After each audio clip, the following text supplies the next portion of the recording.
Soni met with USG President Rini, Sampath, and Vice President Jordan Fowler this morning to discuss USC's campus climate.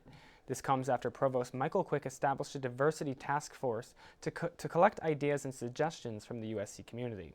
We're at a moment where many things converge to create this incredible opportunity to really move forward. So I think the students have had the most important voice in this conversation, and they will continue to have the most important voice in this conversation. Soni hopes the task force will be in full effect starting next semester.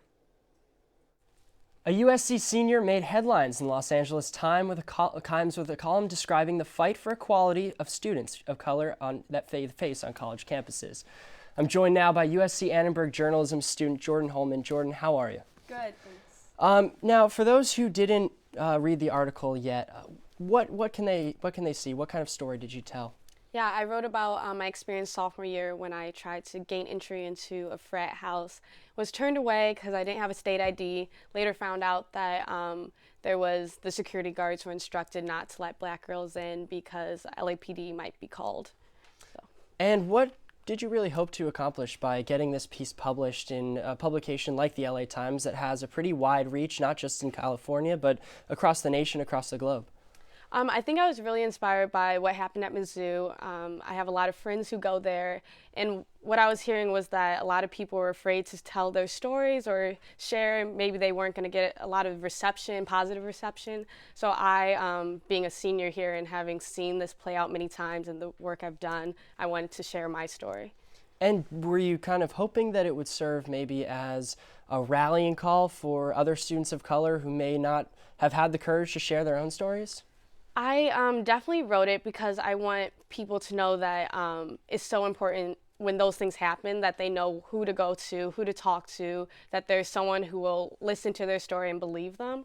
And so with my story, I wanted to say, you know, I did have those people I could go to, and that made the whole process so much better. And I feel like that's really the conversation that's happening at USC again now.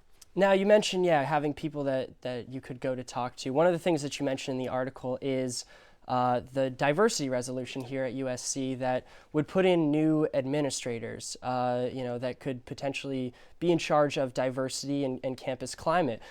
What makes you think that adding more administrators is going to be a solution that can really help the students on campus?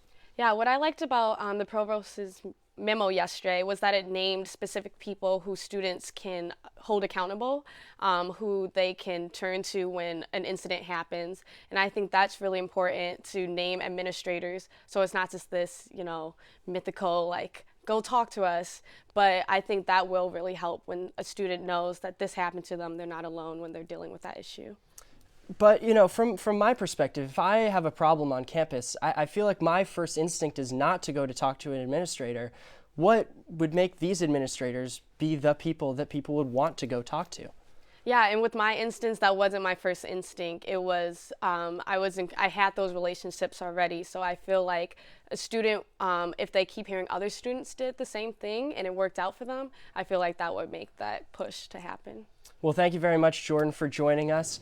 You can catch the article in the LA Times. Back to you guys.